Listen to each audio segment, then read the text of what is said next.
तो मैं अभी ट्रैकिंग पे गया था कहीं अभी, तो जहाँ लोग 2-2 घंटे की ट्रैकिंग कर रहे थे, मैंने 2 घंटे वाली ट्रैकिंग 26 मिनट में करी। मैंने उसको कपूर दिया, सूंघने के लिए कपूर को खा गया। Prevention is always better than cure. Exactly. बिल्कुल पक्ष में रहा हूं, वो है इंटीग्रेटेड थेरेपी।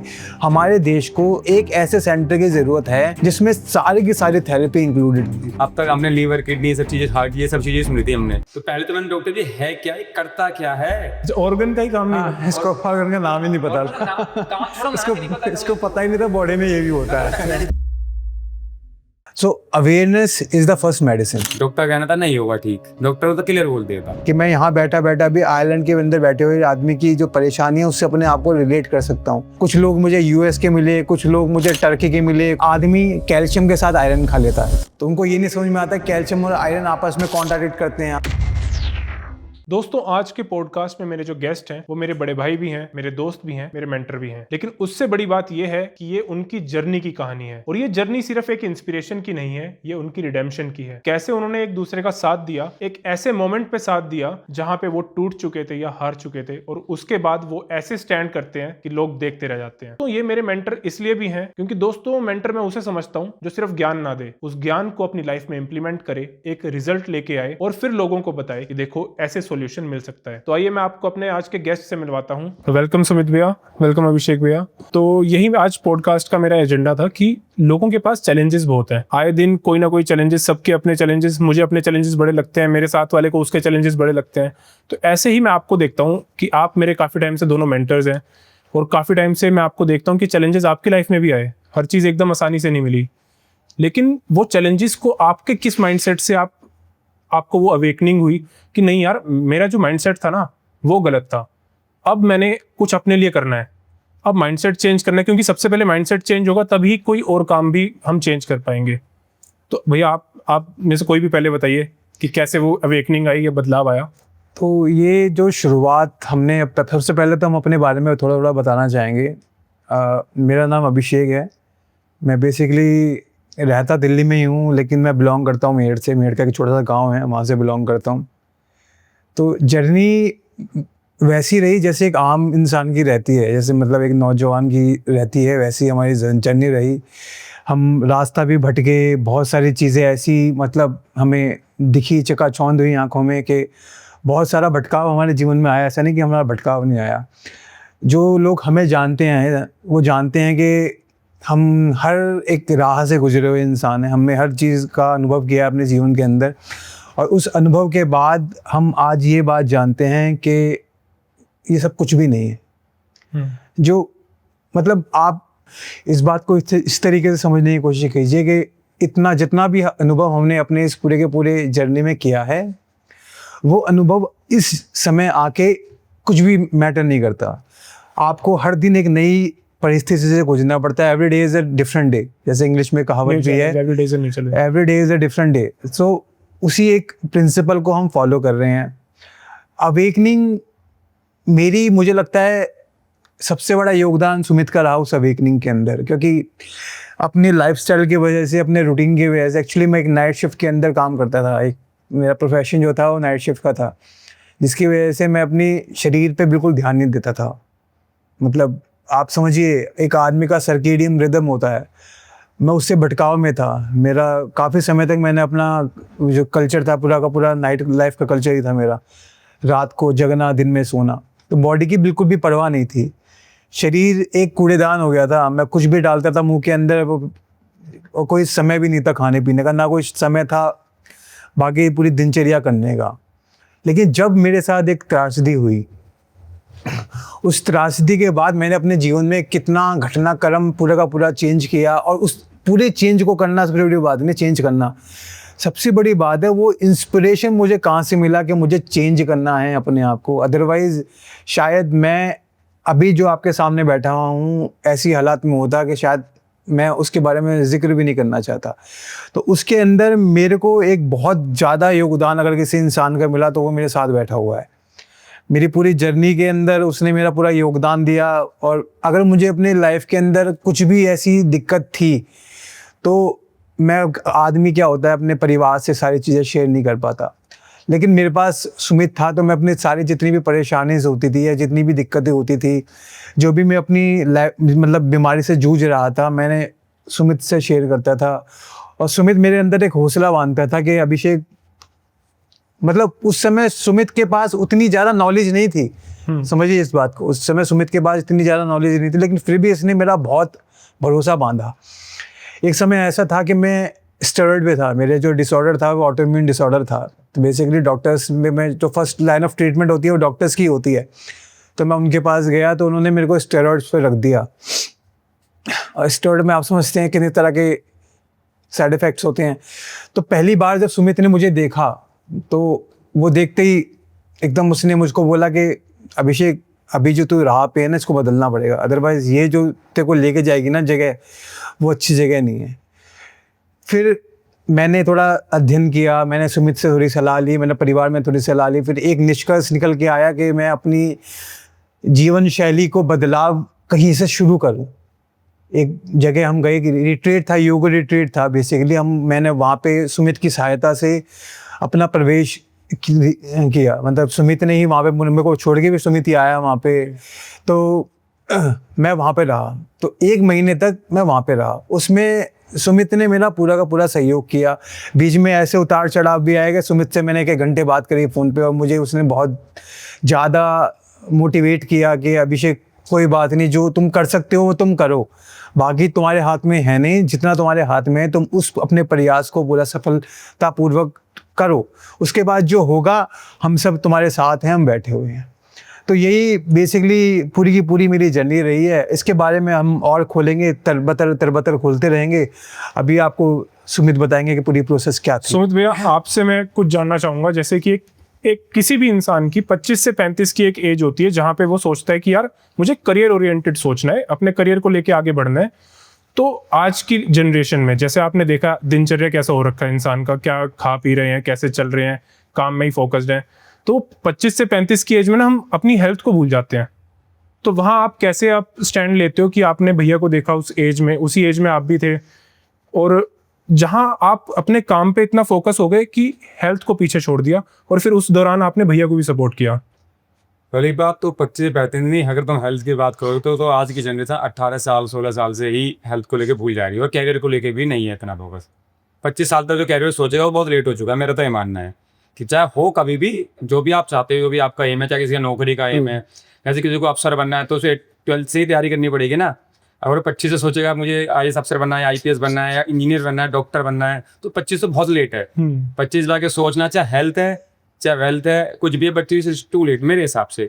बाकी मुझे पता नहीं ना, तो मेरी जानकारी के हिसाब से तो बहुत लेट है। तो मेरा तो ये मानना है कि ये तो पहली बात तो बस एक 18 से ही, आप 16 साल की उम्र से ही, आप पुराने की बात करोगे, राजा महाराजा 10 साल से बच्चों को तैयार कर देते युद्ध के लिए भी।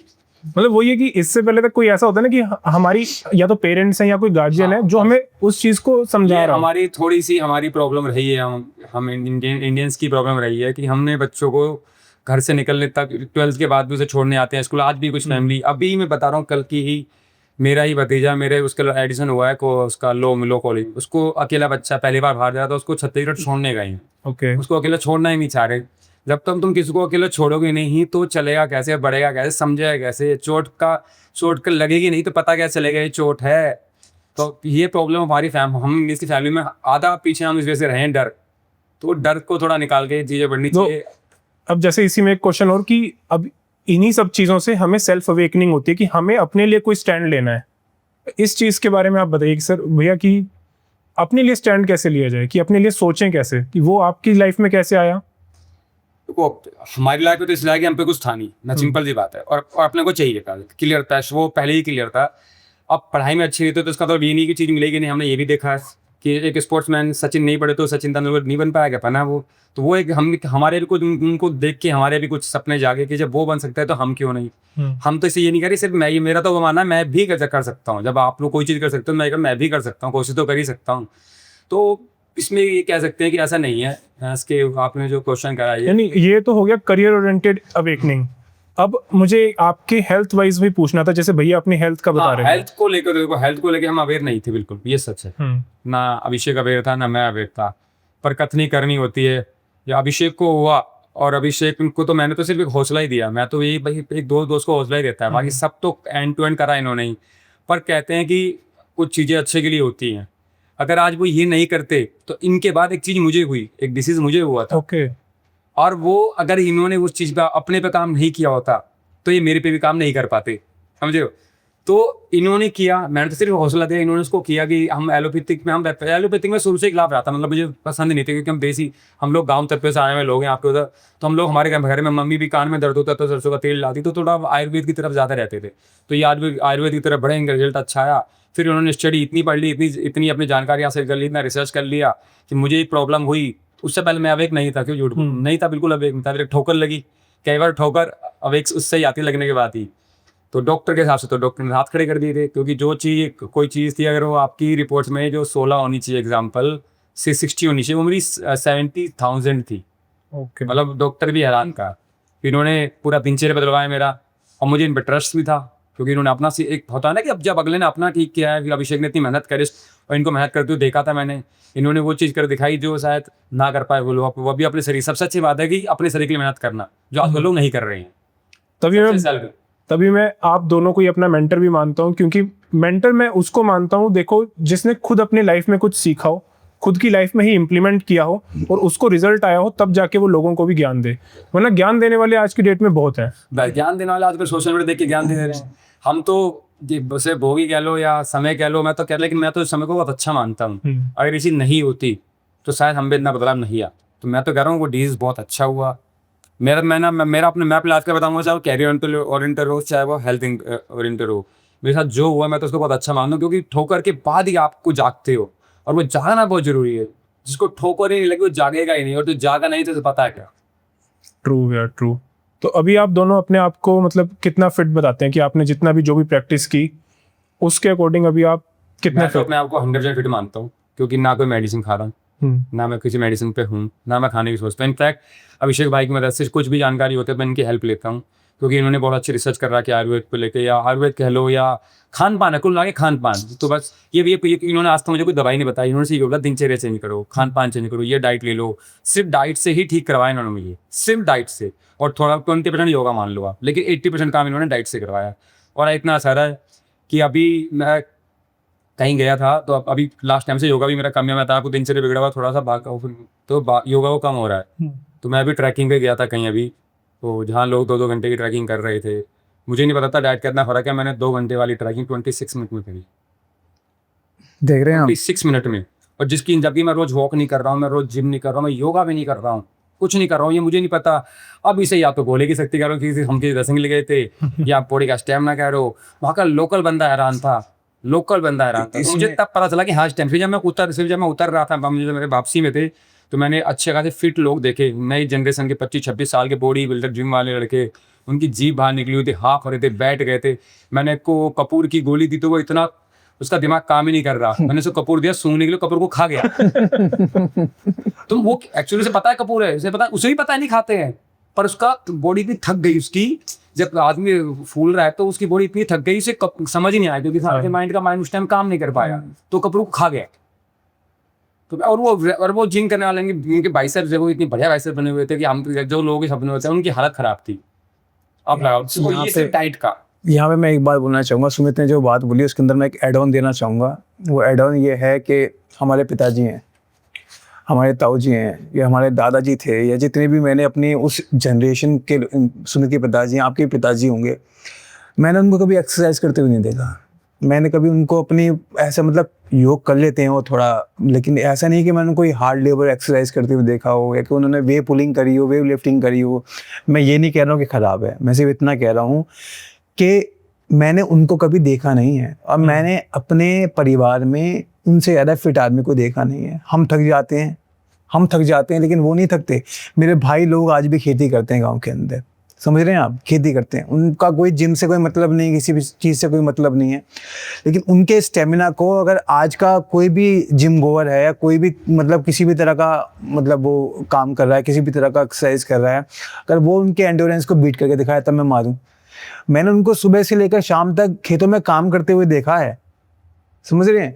तो ये नहीं है कि सिर्फ जिमिंग कल्चर ही आपका एक ऐसी है जो आपकी मतलब लॉन्जेविटी को बढ़ा रहा है या कुछ आपकी बॉडी के अंदर इतना इंप्रूवमेंट कर रहा है। मैं कह रहा हूँ अगर आदमी का लाइफ, जैसा सुमित ने बोला ना, सुमित कोई योग कर रहे हैं ना, कोई ऐसी एक्सरसाइज कर रहे हैं ना, कोई कुछ ऐसा कर रहे हैं, वो इतनी जो ट्रैकिंग है 2 घंटे की, वो 26-27 मिनट में कैसे कर पाए? जस्ट बिकॉज इसलिए कर पाए कि वो 2 घंटे की पूरी ट्रैकिंग में कहीं रुके नहीं। अदरवाइज जो बंदे होंगे वो रुके होंगे बीच बीच में वो लैब लेते हुए गए होंगे, चाहे कैसी भी ट्रैकिंग हो। ये जो स्टेमिना आता है ये सिर्फ खाने से आता है। आप जिस तरीके का दिनचर्या अपनी सुबह से लेकर रात तक ही कर रहे हैं, उसी दिनचर्या से आपके अंदर इतनी एंड्योरेंस आता है कि आप किसी भी तरह की एक्टिविटी कर सकते हैं। आप यकीन नहीं मानेंगे, मेरा एक दोस्त है, मेरा बचपन का दोस्त है, उसने मुझको चैलेंज दिया एक दिन कि वो जिम जाता है। उसने मुझे चैलेंज दिया कि अभिषेक, मैं 10 किलोमीटर की रनिंग करता हूँ इतने घंटे के अंदर। उसने कुछ 1 घंटा 16 मिनट, 1 घंटा 17 मिनट मेरे को बताया टाइम कि मैं इतना देर के अंदर इतना करता हूँ। मैंने उसको बोला मैं जो 10 किलोमीटर की रनिंग कर देता हूँ 1 घंटे के अंदर। उसने 1 घंटा बताया 16 मिनट, मैंने बोला मैं 1 घंटे के अंदर कर देता हूँ। मैं तो कई बात 59 मिनट्स भी हो जाता है। उसने कहा तो हो ही नहीं सकता। मतलब मुझे देख के उसने एज्यूम कर लिया कि मैं कर नहीं सकता हूँ। फिर उसने मेरे को चैलेंज दिया कि तेरे में हिम्मत है तो मुझे अगले 2 दिन बाद मेरे को कभी भी वो भेजियो, स्क्रीनशॉट भेजियो। आप यकीन नहीं मानेंगे, उसने मुझे अगले दिन अपना स्क्रीनशॉट भेजा। 20 किलोमीटर भागा वो ट्रेडमिल पे, वो 20 किलोमीटर भागा जिम के अंदर। उसने मेरे को उसका स्क्रीनशॉट भेजा। लेकिन मैं परिवार वाला आदमी हूँ, मेरी बच्ची है, उसको स्कूल छोड़ना, कई सारी चीज़ें ऐसी हो जाती जिम्मेदारी कि मैं नहीं कर पाया। फिर उसने एक दिन मेरे को दोबारा याद दिलाया कि देखा तुझसे नहीं हुआ। उस दिन मेरे को दिमाग में लगा यार ये इसको दिखाना ही पड़ेगा। मेरे को मुझे कभी अच्छा नहीं लगता दिखाना, कुछ भी 1% भी अच्छा नहीं लगता दिखाना। लेकिन जब उसने बार बार मुझे पिन किया कि अभिषेक, तो फिर मैं भागा। मैं उस दिन 16-17 किलोमीटर भागा और उसके बाद मैंने वो स्नैप लेके उसको भेजा। फिर वो उसने कहा कि यार ये तो हो ही नहीं सकता। और मैंने कहा यार मैं साबित करने तो नहीं आ रहा तेरे को कि मैं हो सकता हूँ, नहीं हो सकता हूँ। लेकिन ये एंड्योरेंस मेरे अंदर, कि अगर मैं पहले वाला होता, आज से 6 साल पहले वाला अभिषेक होता, मुझे लगता नहीं मैं 1 किलोमीटर भी भाग सकता था। 1 किलोमीटर, मैं 10 किलोमीटर की तो बात ही नहीं कर रहा, 1 किलोमीटर भी मैं भाग सकता था। मैं सीढ़ियाँ चलता था, मैं थक जाता था। मेरा वेट था, मैं तकरीबन 90-92 किलो का आदमी था, 92 kg का मेरा वजन था। तो मुझे जीने पे चढ़ते हुए भी मुझे दिक्कत होती थी कि मैं चढ़ रहा हूँ, तो मुझे पता लगता था। अब आप समझिए, अगर मुझे इस फ्लोर पे, पहले तो जीना चढ़ना कोई अच्छी बात है नहीं, लेकिन अगर फिर भी कोई इमरजेंसी में मुझे चढ़ना पड़ जाए जीना, तो मुझे इतना फील नहीं होता। अभी जैसे भाई ने बताया कि भाई ट्रैकिंग के, क्या मैं भी ट्रैक थोड़ा बहुत हल्का फुल्का ट्रैक करता रहता हूँ। तो अब मुझे डिफरेंस समझ में आता है कि अपने लाइफस्टाइल के अंदर जो मॉडिफिकेशन हमने करी है, हमें अपनी डेली लाइफ के अंदर कितना बेनिफिशियल करती है। अगले आदमी को लगे कि सुमित थोड़ा वीक हो गया है या अभिषेक थोड़ा वीक हो गया है, ये उनका पर्सपेक्टिव, जिस तरीके से वो देखते हैं। मैं अपने आप को नहीं देखता ऐसे। मैं अपने आप को देख सकता हूँ कि क्या जितना मैं लेबर कर पा रहा हूँ, जितना मैं अपने शरीर पर ध्यान दे पा रहा हूँ, कितना और दे पा रहा है, नहीं दे पा रहा, किसी की ओपिनियन मेरे लिए मैटर नहीं करती इस समय। So that's the reality right now. तो ऐसी, मतलब मैं आपसे पूछना चाहता हूँ कि आप दोनों ही जैसे अब शहर में पले बड़े हैं, तो हमने कई सारे अभी एग्जांपल्स देखे कि गांव और शहर का काफ़ी फ़र्क था। कि आपके कुछ रिलेटिव्स हैं जो गांव में रह रहे हैं, खेती बाड़ी कर रहे हैं, और वो हमसे ज़्यादा फिट हैं ऑब्वियसली, क्योंकि उनका दिनचर्या वैसा बना हुआ है। आज की डेट में यहाँ शहर में रहने वाला बंदा, अब आपको अगर बीमारी ना होती तो आप इस दिनचर्या की तरफ ना आते। बिल्कुल। अब लेकिन आप ये चीज़ प्रमोट भी कर रहे हैं लोगों के लिए कि भाई इस दिनचर्या में आओ, योग भी कीजिए, खान पान का अपना ध्यान भी रखिए। तो अब उस बंदे को हम कब तक, मतलब उसके अंदर अवेकनिंग ऐसी कब आएगी? अब किसी का हम वेट तो कर नहीं सकते कि वो बीमार ही पड़ जाए, तो उसके अंदर ऐसी अवेकनिंग कब आ सकती है, या आप कैसे लाना चाहोगे? ये एक अच्छा सवाल पूछा आपने कि बिना कुछ त्रासदी घटे, मतलब prevention is always better than cure. Exactly. तो आप कुछ भी होने से पहले कैसे प्रिवेंट करो? तो प्रिवेंट आदमी ऐसे ही करता है कि आदमी एग्जाम्पल्स ढूंढता है अपने आसपास, कि कोई ऐसी स्टोरीज ढूंढता है अपने आसपास जो बताएं आपको सिखाएं कि ये चीज़ें आपको इस तरीके से करनी है। जैसे कि मैं अपना एग्जांपल आपके सामने इंक्लूड करना चाहूँगा यहाँ पे। जब मैं बीमार हुआ तो मैंने बहुत सारे डॉक्टर्स को दिखाया, कई सारे डॉक्टर्स का सुमित ने भी मेरे को रिकमेंडेशन दिया, मैंने उनको भी दिखाया। मतलब आप समझ लीजिए टॉप नॉच, जो दिल्ली एनसीआर के टॉप नॉच डॉक्टर हैं, उन सबको मैंने दिखाया। But I was hopeless. मैं जब उनके पास जाता था, वो बिल्कुल भी हमको एज एन इंसान ट्रीट नहीं करते थे। They were treating us like guinea pigs. वो हमें ऐसे लगते थे कि हम कोई मतलब एक्सपेरिमेंटल लैब रेट्स हैं बेसिकली हम। इनको कुछ भी दवाई दे दो। मैं उनसे अपना डायग्नोसिस डिस्कस कर रहा हूँ कि मेरे को ये प्रॉब्लम है, मैं ये प्रॉब्लम है। वो अपनी रील्स में बिजी हैं, वो अपनी रील्स को लगातार देखे जा रहे हैं। तो एंड ऑफ द मोमेंट आके वो बस अपनी 4 मेडिसिन मुझे लिख दी और उसके बाद ये बोल दिया कि 2 हफ्ते बाद दिखा दो। मुझे किसी से भी कोई डिनाइल नहीं है, हम जानते हैं कि डॉक्टर्स का कितना मतलब कितना अच्छा प्रोफेशन है, बट देयर आर पीपल, हमें बोलना भी पड़ेगा, there are people who are not मतलब doing justice to this profession. It's a very noble profession, we know it, but there are people who are not doing justice to this. So what happened, मेरे साथ जो हुआ वो मैं बताना चाहूँ तो ये था कि जब सुमित ने बोला कि अभिषेक इस तरीके से बात नहीं चलेगी, तो एक मूवी मैंने बहुत पहले देखी थी। उस मूवी का नाम था डैलस बायर क्लब। मैंने उस तरीके से नहीं देखी थी जब मैं बीमार नहीं था, मैंने तब देखी थी। जब मैं बीमार हुआ तो मैं ऐसे ही गूगल पे स्क्रॉल कर रहा था तो दोबारा से वो मूवी मेरे सामने निकल के आई। मैं कुछ ऐसा इंस्पिरेशन ढूंढ रहा था जो मुझसे रिलेट कर पाऊँ मैं किसी चीज़ से, तो स्टोरी मेरे सामने निकल के आई डैलस बायर क्लब की। तो उस दिन मैंने उसी रात को अपना लैपटॉप खोला और अपने कान में हेडफोन्स लगा के वो पूरी मूवी तसल्ली से देखी। और वो सबसे बड़ी बात तो ये है कि वो रियल लाइफ पे बेस्ड है मूवी। उसमें अगर किसी ने देखी हो तो शायद आप समझ पाएंगे उस मूवी में 2 एक्टर हैं, एक तो मैथ्यू मैकॉन है, उसके अंदर उसको ऑस्कर भी मिला था, एक जैरेड लेटो, उनको भी ऑस्कर मिला था उस मूवी के लिए।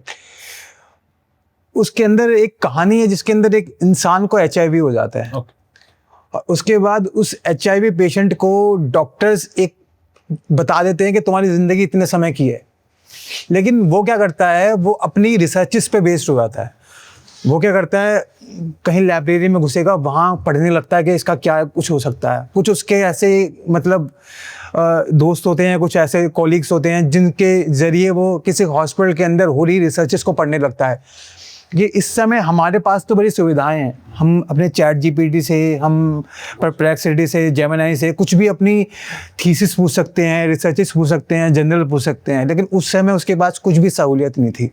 लेकिन उसने डिग किया, उसने इतना डिग किया कि उसको एक मेडिसिन निकल के आई कि जिस पे मतलब इफेक्ट दिया है, लेकिन सरकार बता नहीं रही है, क्योंकि वो अभी एक इनका पैरामीटर होता है कि अगर इतने % इफेक्ट करेगी जब भी हम मार्केट में लॉन्च करेंगे, अदरवाइज लॉन्च नहीं करेंगे। वो मेडिसिन वो लॉन्च नहीं कर पाए, उसको पता लग गया, उसने वो मेडिसिन ली और अपने अंदर उसके इंजेक्ट करके काम करना चालू कर दिया। और उसकी लाइफ जो 6 साल चलनी थी वो 20 साल तक चली। उसके साथ साथ कितने सारे और HIV पेशेंट को ढूंढ लिया, उसके साथ जुड़ गए कि जो वो बताने लगे कि हमें भी ये मेडिसिन दो और हमारे साथ भी, मतलब एक पूरा उसने जो क्लब का मतलब ये है कि डैलस बायर क्लब, डैलस का वो बंदा था, उसने एक अपना क्लब बना लिया जिसके अंदर वो यही मेडिसिन का काम करता था। लेकिन आप यकीन नहीं मानेंगे, उसके खिलाफ सरकार का विद्रोह हुआ, क्योंकि फार्मा इंडस्ट्री पूरी की पूरी उसके अगेंस्ट हो गई, उसके खिलाफ हो रहा है आज की डेट में, जैसे इसके खिलाफ हो रहा है। बिल्कुल सही बोला आपने।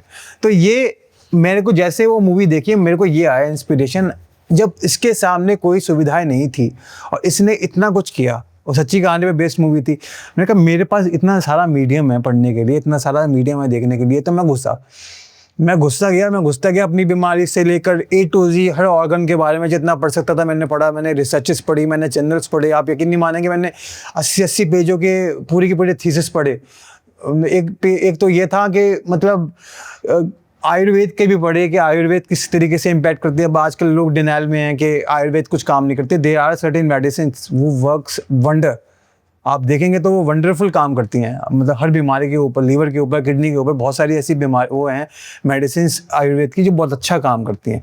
एलोपैथ की भी बहुत सारी दवाइयाँ हैं जो लीवर पे बहुत बेहतरीन काम करती हैं, बहुत लोगों की जान बचाई है उन्होंने। तो मैं हमेशा से एक सॉल्यूशन के बिल्कुल पक्ष में रहा हूँ, वो है इंटीग्रेटेड थेरेपी। हमारे देश को, सुमित आप भी इससे सहमत करेंगे कि एक ऐसे सेंटर की ज़रूरत है जिसमें सारी की सारी थेरेपी इंक्लूडेड हो। आपकी एलोपैथी भी हो, आपकी आयुर्वेदिक भी हो, आपकी नेचुरोपैथी भी हो, आपकी होम्योपैथी भी हो, सारी की सारी सुविधाएं आपको एक सेंटर के अंदर मिल पानी चाहिए।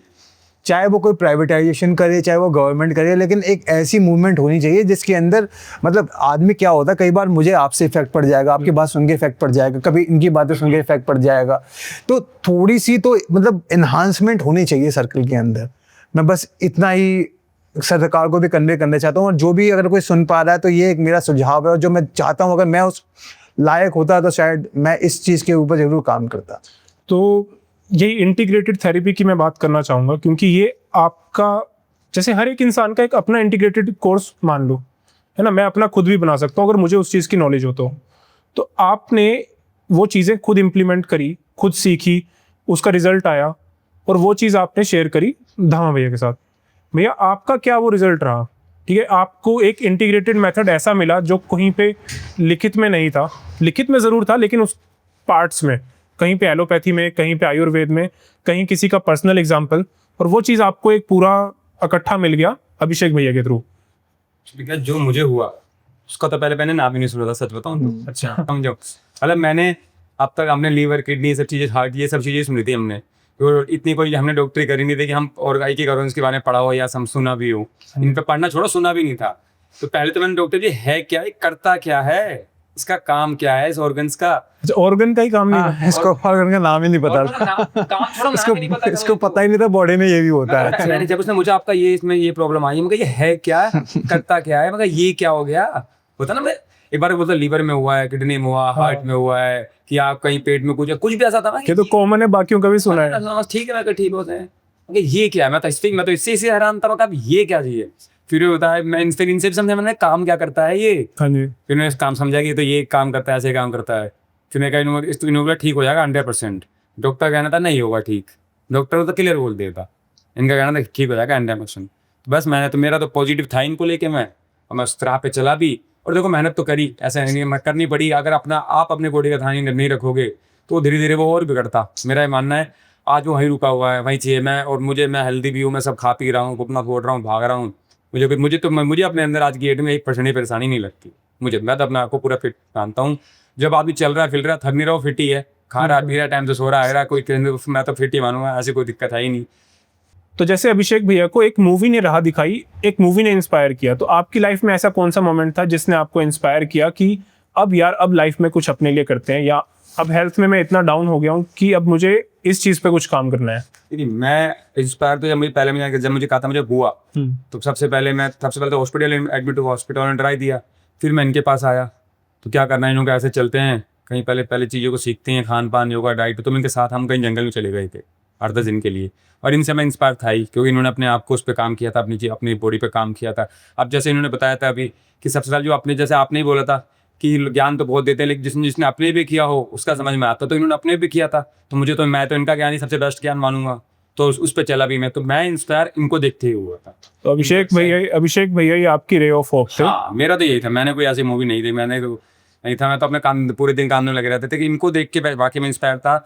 और मैं इनकी कहानी, इनकी स्टोरी, इनके बारे में सबको बताता भी हूँ, दोस्तों को भी। इनफैक्ट किसी को कोई कुछ भी होता है, कोई भी हल्की डिसीज होता है, मुझसे पूछता हूँ, हर चीज़ के लिए पूछता हूँ, चाहे वो दोस्तों को ही, कोई दोस्त का भाई बहू, उनका इसको ये रिपोर्ट आई है, इसमें किसको क्या डाइट बताएं, इसको क्या खान पान बताएं, इसको क्या योगा बताएं। तो ये जो भी है पूरी हेल्प करके व्हाट्सएप पे भेजते हैं। मेरा हेल्थ को लेकर इंस्पिरेशन पूरा 100% अभिषेक को लेकर। ये इनका बड़प्पन है। अदरवाइज एक्चुअली क्या है, जो इंसान की अवेयरनेस है ना, वो पहली मेडिसिन है। जब तक आदमी अवेयर नहीं होगा कि उसको ये प्रॉब्लम है और उसका ये सॉल्यूशन हो सकता है, so awareness is the first medicine. अगर आप अवेयर हो तो वही आपकी पहली मेडिसिन है। और जो हमारी पूरी जर्नी है ना, वो एक्चुअली क्या है, वो इमोशन से शुरू होती है। हमारी जो जर्नी की शुरुआत होती है वो इमोशन से शुरू होती है, लेकिन हमने जो अपनी जर्नी का अंत किया है वो एविडेंस पे किया है। हमने शुरुआत में बड़े थे, इमोशंस में बह रहे थे हम, लेकिन एंड में जब हमें पता लगा कि अगर कुछ वाकई में काम करता है तो वो एविडेंस ही काम करता है। आदमी फैक्ट्स पे ही काम होता है। यहाँ पे ये नहीं है अगर आपने जो बोल दिया वो हो गया, ऐसा नहीं है। अगर वो चीज़ पहले हुई है, एक्टिव वो एविडेंस बेस्ड चीज़ें ही होती हैं। तो हमने वो एविडेंस पे ज़्यादा काम करा। हमने पीछे की रिसर्चेस देखी, बहुत सारी ऐसी डॉक्यूमेंट्री चीज़ें देखी जो अगर ऐसा हुआ है तो वो देखिए। पहली सबसे बड़ी बात तो ये थी कि मैंने अपनी पूरी जर्नी के अंदर, पहले मैं सोशल मीडिया का बड़ा कंज्यूम करता था। मैं आपको बताऊंगा, बहुत कंज्यूम करता था। जब मेरे को ये बीमारी हुई और मैंने तुरंत सबसे पहला काम ये किया कि मैंने, एक तो अपने जैसा इंसान ढूंढना बड़ा मुश्किल है, कि एक तो मेरी जैसी बीमारी हो और वो मेरी तरह ही राह चुन रहा हो। तो ऐसा ढूंढना बड़ा मुश्किल है, लेकिन इसके अंदर 2 जगहों ने मेरा बहुत साथ दिया। और मैं हर इंसान को यही कहता हूँ, अगर आप किसी भी बीमारी से जूझ रहे हो या किसी भी प्रॉब्लम से जूझ रहे हो, आप किसी भी तरह के मेंटल टॉर्चर से जूझ रहे हो, तो अपने सारे के सारे सोशल मीडिया प्लेटफॉर्म को बंद कीजिए, अपना एक अकाउंट बनाइए रेडिट पे, अपना एक अकाउंट बनाइए कोरा पे, और अपनी जो भी प्रॉब्लम है वहाँ पे ढूंढिए कि किस इंसान को हो रही है। जैसे मेरे को जो दिक्कत थी मैंने वो ढूंढी, मुझे बहुत सारे ऐसे लोग मिले, पूरी कम्युनिटी मिली जो उसी प्रॉब्लम से यूज़ कर रहे हैं। और आप यकीन नहीं मानेंगे, पूरी एक कम्युनिटी ऐसी मिली जो एलोपैथ का दामन छोड़ चुके हैं और उन्होंने अपने जीवन में क्या क्या दिनचर्या को फॉलो किया है, उन सबसे मैंने बात करी, बहुत लोगों से मैंने बात करी। कुछ लोग मुझे यूएस के मिले, कुछ लोग मुझे टर्की के मिले, कुछ लोग मुझे पोलैंड के मिले, कुछ लोग मुझे आयरलैंड के मिले।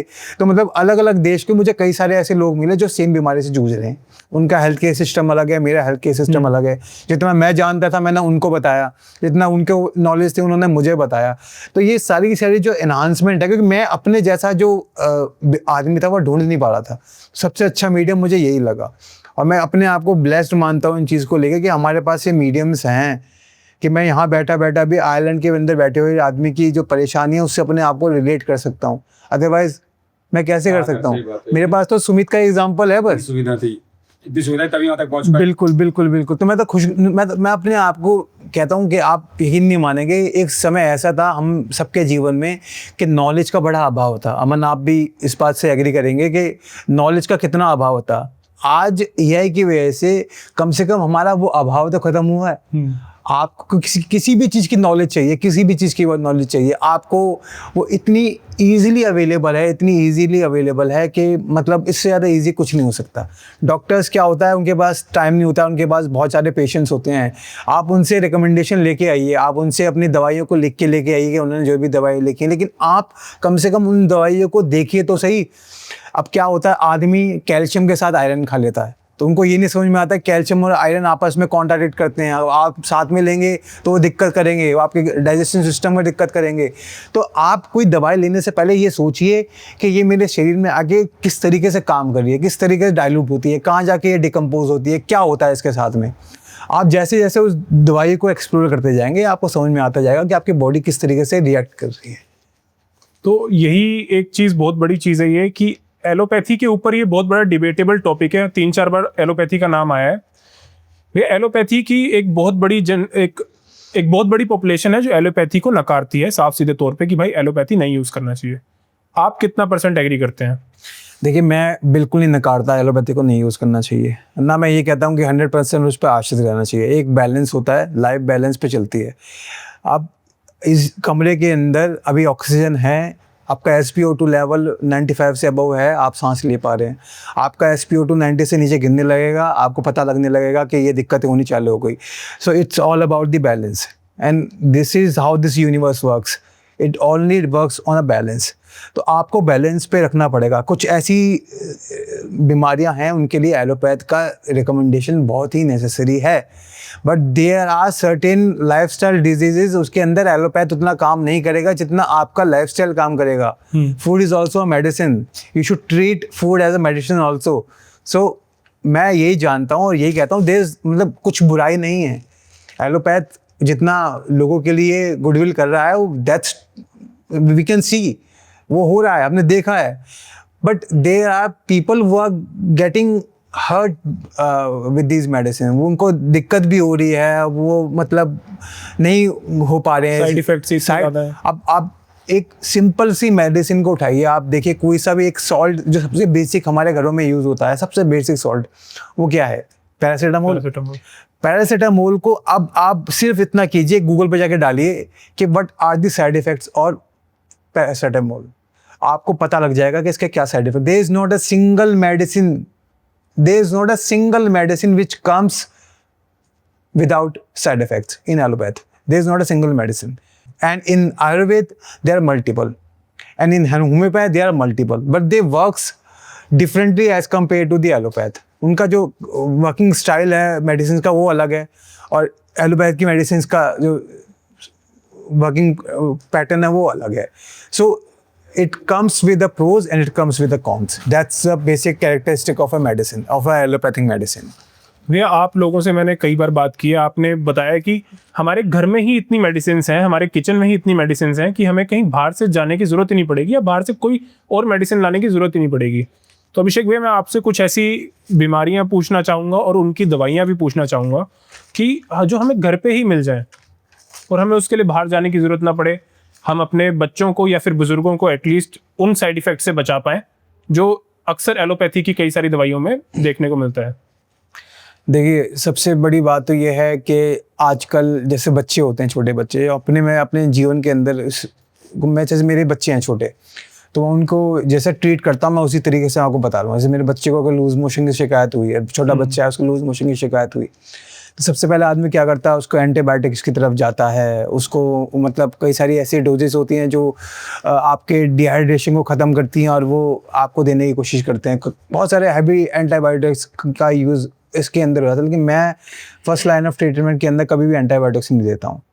मैं अपने बच्चों के अंदर कोशिश करता हूँ कि थोड़ा उनको इस समय जिंक का सप्लीमेंट दूँ। उनका थोड़ा मतलब मैं लेके आऊँगा एलोपैथ की मेडिसिन, लेकिन जिंक लेके आऊँगा। तो जिंक को थोड़ा उनको मैं बॉडी के अंदर देखूँ, जितना मैंने पढ़ाया है कि ये जो डिहाइड्रेशन के अंदर जो सबसे बड़ा इम्पैक्ट हमारी बॉडी पे आता है वो जिंक की वजह से आता है। तो अगर हम अपने जिंक को एनहांस करते रहेंगे तो कई बार ऐसा होता है कि बच्चे उभर जाते हैं उस चीज़ के अंदर। और आप यकीन नहीं मानेंगे, एक एंटीबायोटिक्स को लेके अभी रिसेंटली FDA का एक WHO की एक स्टडी आई है। रिसेंटली मतलब साल भर हो गया उस स्टडी को, मैंने पढ़ी है। उस स्टडी के अंदर उन्होंने ये बोला कि एक्सेस एंटीबायोटिक्स को यूज़ करने से और इररिलेवेंट एंटीबायोटिक्स को यूज़ करने से आपकी जो बॉडी है वो हैबिचुअल हो जाती है उन एंटीबायोटिक्स की। जब वाकई में आपको उन एंटीबायोटिक्स की ज़रूरत होगी तो वो काम नहीं करेंगे, आपको उससे अलग डिफरेंट हैवी एंटीबायोटिक्स देने पड़ेंगे, जब जाके वो काम करेंगे। आजकल लोगों ने हल्की हल्की बीमारियों के अंदर एंटीबायोटिक्स पे लाइन लगा दी है। आप समझिए कि डॉक्टर, अगर आप किसी केमिस्ट के पास जाएंगे, उससे पूछेंगे सबसे ज़्यादा आपके पास क्या बिक रहा है, तो वो ये बोलेगा कि मेरा एंटीबायोटिक सबसे ज़्यादा बिक रहा है। आदमी, आपको जुकाम है आपने एंटीबायोटिक ले लिया, आपको बुखार है आपने एंटीबायोटिक ले लिया, आपको कहीं खुजली हो रही है आपने एंटीबायोटिक ले लिया, आपके दर्द है आपने एंटीबायोटिक ले लिया। तो ये जो आप एंटीबायोटिक अपने शरीर में डाल रहे हैं, basically what does it mean antibiotics? What does, आप इस दोनों वर्डों को तोड़ दीजिए। Antibiotics, what does it mean? Anti means विरोध, biotics means the bacteria in your gut. So जो वो एंटीबायोटिक है आपके पेट में जाके आपके गट के अंदर जो भी हेल्दी और अनहेल्दी बैक्टीरिया है सबको मार देता है। उसके बीच में कोई डिस्क्रिमिनेशन नहीं है। He is the most secular person. समझ रहे हो? हमारी जो बॉडी बनी हुई है, मैंने इनसे ही सुना, इनसे ही समझा, और जो कुछ थोड़ा बहुत इधर उधर की जो इन्हीं चीज़ें बेचते रहते हैं वो आजकल पढ़ा है। हमारी बॉडी के अंदर जो इम्यून सिस्टम कहते हैं तो वो स्ट्रॉन्ग, वो जो चीज़ें पैदा करता है बीमारी से लड़ने के लिए, बनाने के लिए। बीमारी तो बड़ी नहीं, ऐसी कोई बॉडी नहीं है या कोई कैंसर सेल नहीं है जो बॉडी में नहीं है पहले से। नहीं है। हर आदमी के अंदर बीमारियां बन रही है बिल्कुल। और जिसका इम्यून सिस्टम सही है, बॉडी से लड़ पा रही है। अभी जो एंटीबायोटिक की बात, ये जाती उन सबको खत्म कर रही है, सबको। अब वो अपना काम करेगी, ये इनका काम ही तब होगा जब इन सबको मार देगी, तभी एक्टिव होंगी। तो सब सोचे जिस स्ट्रक्चर बनाया बॉडी का, आपका जीव का बनाया है, इसको कुदरत ने, प्रकृति ने, भगवान ने उसे सब सिस्टम दिया है ठीक करने का भी अंदर। अब ये दवाइयाँ उनको जाके काम कर रही है मारने का। अब जैसे ही वो मर रहे हैं तो वो तो फिर आप अगली बार जब आपको आपने रेगुलर खाई आपने ये, अगर मुझे टोकना में गलत बोल रहा हूँ, सकता कुछ गलत बोल रहा हूँ मैं, तो क्या कर रहे हैं, आप रेगुलर एंटीबायोटिक खा रहे हो आप, फिर आपको जैसे इन्होंने बताया कि एक टाइम आएगा कि असर कहाँ से करेगी। पहले आपकी हेल्प कर रहा था बॉडी के इम्यून सिस्टम उनको ठीक करने के, अब वो कर नहीं रहा, उस दवाई की आदत पड़ गई है, अब तो उसे हैवी डोज चाहिए। फिर आप उसके आप हो गए नीड, तभी तो कहते हैं ड्रग्स नीड हो गया इसको, तो आप बिना दवाई के तो बंदा ठीक ही नहीं हो सकता, और सच में ठीक नहीं होगा वो। अब उसको दवाई देना मजबूरी है, क्योंकि उसके अंदर की बॉडी के अंदर सेल से लड़ने वाले वो सब खत्म कर दिए। अगर मैं सही हूँ तो बिल्कुल सही बात है ये। आप इसको एक सिंपल से एग्जाम्पल समझिए कि जब एक शराब पीने वाला आदमी शराब पीनी स्टार्ट करता है, तो स्टार्ट करता है पहले एक गिलास से, फिर एक गिलास से उसको नशा होना बंद हो जाता है, फिर वो 2 गिलास पे आता है, फिर 2 गिलास से नशा होना बंद हो जाता है, फिर वो 3 गिलास पे आता है, फिर 3 गिलास से नशा होना बंद हो जाता है, फिर 4 गिलास पे आता है, फिर धीरे धीरे धीरे करते वो लिमिट बढ़ती जाती है, फिर वो इन्फिनिटी पे चली जाती है लिमिट, जब तक आदमी मतलब बिल्कुल कोलैप्स नहीं होता, जब तक वो पीता रहता है। सो ये बेसिकली वही प्रिंसिपल है। आपकी जो बॉडी है वो बेसिकली एक हैबिचुअल है, वो किसी भी चीज़ की हैबिट पाल लेती है। आपको अगर अपनी बॉडी को अपने काबू में रखना है तो you need to give your body shock in every few like days. मैं कहता हूँ कि अपनी बॉडी को थोड़ा थोड़ा शॉक देते रहें बीच बीच में, कि आपको कभी उसका अगर उसको ये चाहिए तो उसको हटाओ, भाई तेरे को ये नहीं मिलेगा, तेरे को ये मिलेगा। तो ये थोड़ा अपनी बॉडी को थोड़ा आदमी को खेलते रहना चाहिए अपनी बॉडी के साथ में। मेरे जो स्टडी है वो तो यही कहती है, प्रिडिक्टेबिलिटी होती है ना, वो किल कर देती है, तो आदमी को लेजी कर देती है। लेकिन भैया इस लेजीनेस में मैं ये बात करूं कि मेरे को एलोपैथी के अलावा किसी और तरफ जाऊं, मैं आयुर्वेद की तरफ या होम्योपैथ की तरफ, तो मेरे को सोल्यूशन जल्दी नहीं मिलेगा। बहुत इजी हो गया है घर में सभी को कि हाँ यार मेरे सिर दर्द हो रहा है, एक क्रोसिन लूंगा शायद 10 मिनट में ठीक हो जाए, आज बुखार हो रहा है पैरासीटामोल लूंगा शायद आज रात में ठीक हो जाए। सिंपल दिया था, शॉर्टकट का लॉन्ग टर्म फायदा तो है ही नहीं। हाँ जी, बस अब इतना हो हर चीज में, चाहे कैरियर है, चाहे वेल्थ है, शॉर्टकट का लॉन्ग टर्म फायदा तो नहीं है। ट्रू। अगर ये बहुत छोटी सी बात है, समझने को समझ जाओ तो। एक वैसी हाइपोथेटिकल बात, आपको एक बात बताता हूँ मैं, अगर आपके साल में एक बार सिर में दर्द हो रहा है, आप एलोपैथ लीजिए, कोई दिक्कत की बात नहीं है। अगर आपके डेली सिर में दर्द हो रहा है, फिर आप एलोपैथ लीजिए। तो आप सोचिए ना क्या हो रहा है। आपको डेली एक पेन किलर की जरूरत है। आपका पेन किलर का मतलब क्या है आखिर? पेन किलर क्या पेन काट रहा है? पेन किलर क्या कर रहा है? आपको पता ही होगा पेन किलर करता क्या आखिर? ब्रेन के रिसेप्टर्स कट कर देता है फॉर द मोमेंट। तो वो क्या जो है वजह उस पर काम कर रहा है? नहीं, वजह पे क्या काम करेगा? वजह पे प्रॉपर उसका डाइट प्लान की, मतलब वजह को अगर ढूंढेंगे तो उस पे काम किया जाएगा। हो किस वजह से? हो किस वजह से? सबसे पहले आपको ये पता करना पड़ेगा कि आपको ये प्रॉब्लम हो किस वजह से रही है। अपनी बॉडी की सुनो पहले तो। सब बॉडी सबसे बड़े आपको बता देगी कि क्या है इसके लिए सही और क्या इसके लिए सही नहीं है। अभी आप एक एग्जांपल अगर मैं आपको बताऊं, भी रिसेंट का एक एग्जांपल है, हम उनके बारे में पहले भी कॉन्वर्सेशन में बात कर चुके हैं। ब्रायन जॉनसन, आप भी जानते होंगे ब्रायन जॉनसन, जो अपनी बॉडी पे बहुत काम कर रहे थे। 17 करोड़ रुपए साल के खर्च कर रहे हैं अपनी body- ये वर्ड साथ में आता है जो नाम हाँ हाँ बिल्कुल, तो लिखा आता है 17 करोड़ रुपए साल पे जवान होने के खर्च कर रहे हैं। मतलब उनके हुआ है डिसीज। हाँ हाँ, उनको इतनी मतलब उन्होंने अपनी बॉडी को एज एन लैब बना दिया, जैसे कि उन्होंने अपनी पूरी दिनचर्या को ऐसे बदल दिया है, ड्रास्टिक चेंज कर दिया पूरा का पूरा। पिछले इतने सालों से वो उसी दिनचर्या को अपना रहे थे, अपनी लॉन्जेविटी पे काम कर रहे थे। डेली एक नई रिसर्च डालते थे कि मेरी बॉडी, अब मेरी एजिंग ऐसे रुक गई है, मैं अब 30 साल के लड़के की तरह हो गया हूँ, या मैं 24 साल के लड़के की तरह हो गया हूँ, या इस तरह के लड़के की तरह हो गया हूँ। लेकिन अभी मैंने रिसेंटली वो खबर सुनी थी कि उनको भी एक ऑटो इम्यून डिसऑर्डर हो गया। हाँ। एक गैस्ट्रिटिसाइटिस करके एक बीमारी होती है जिसके अंदर आपका जो क्या होता है, इम्यून सिस्टम आपके जो गैस्ट्रिक सिस्टम को खाने लगता है। उनके अपने उस बीमारी की खासियत क्या है उसका पता ही तब चलता है वो जो बहुत बढ़ जाती है। बस नहीं, सब ऑटो इम्यून डिसऑर्डर का यही है। आपको मतलब ऐसे बहुत सारे सेलिब्रिटीज, आपने सेलेना गोमेज का नाम सुना होगा, बहुत बड़ी सिंगर है, पॉप सिंगर है, उनको भी सेम बीमारी थी, ऑटो इम्यून डिसऑर्डर, ल्यूपस कहते हैं उसे।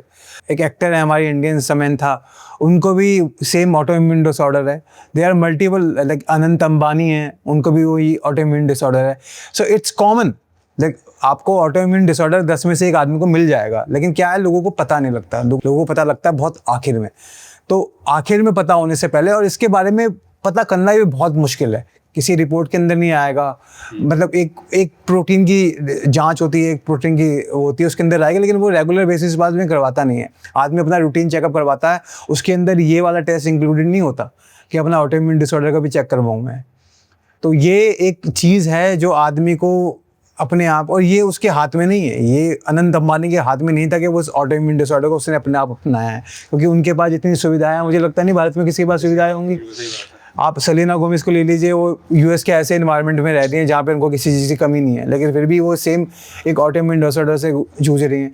So it is not about what you are doing, it is only about like what your body is basically behaving। क्या है, कई बार हम कुछ अच्छी चीज़ भी खा रहे होते हैं ना, तो वो भी आपको गलत इम्पैक्ट करेगी। आप रात में अगर दही खाएंगे तो आपको इम्पैक्ट करेगी, पता लगेगा। रात में अगर आप खीरा खाएंगे आपको इम्पैक्ट लगेगा। दिन में खाएंगे यू विल फील लाइट, अगर रात में खाएंगे तो आपको पता लगेगा इम्पैक्ट। तो ये जो सर्द गर्म है, और ये जो हम जो अपने भाषा में कहते हैं, हमारे पिताजी कहते हैं ये ठंडी चीज़ है और ये गर्म चीज़ है, उसको वाकई में मैटर करती है, वो वाकई में रियली मैटर करती है। तो सुनिए, आपको सारे सजेशन वहीं से मिल जाएंगे। तो अब हम खान पीन की तरफ आ गए भैया, कि अब जो हमारे घर वाले हमें पहले से बता के रखते हैं कि यार ये ठंडा है, ये रात को मत खाओ, या ये गर्म है, ये गर्मियों में मत खाओ, तासीर बोलते हैं, तासीर के अकॉर्डिंग खाने चाहिए। ऐसी काफ़ी टाइम से भैया कई सारी चीज़ें ही हमारे खान पीन में, डेली की आइटम्स जो हमारे घर पे आ रही थी वो चेंज हो चुकी हैं। मैं आपसे कुछ दिन पहले बात कर रहा था भैया कि हम इंडिया में गेहूं खाते ही नहीं थे।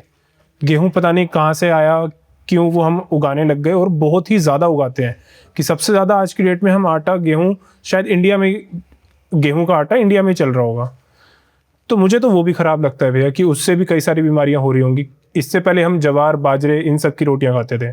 ऐसी भैया और कौन कौन सी चीज़ें हैं जो हमें अपने घर से निकाल देनी चाहिए या कम कर देनी चाहिए? देखिए, मैं ये कहना चाहता हूँ कि हमारा देश, पहली बात तो ये कितना विकसित देश नहीं है जहाँ पे हम ऐसे मीडियम्स को निकाल दें। देखिए, पेट भरना बहुत ज़रूरी है। ये सब जो चीज़ें हैं सहूलियत वाली, ये जब काम में आती हैं, जब आदमी की जेबें भरी हों, आदमी के पास सारी सहूलियत हों, ये सब चीज़ें उनके लिए तो काम कर सकती हैं। कोई यूएस में बैठा हुआ है, कोई फ्रांस में बैठा हुआ है, कोई जर्मनी में बैठा हुआ है, बिकॉज वो सिक्योर्ड है एज़ कम्पेयर टू अपनी रात की खाने के लिए। वो सिक्योर्ड है, गवर्नमेंट विल टेक केयर। अगर वो कुछ नहीं है तो गवर्नमेंट विल टेक केयर।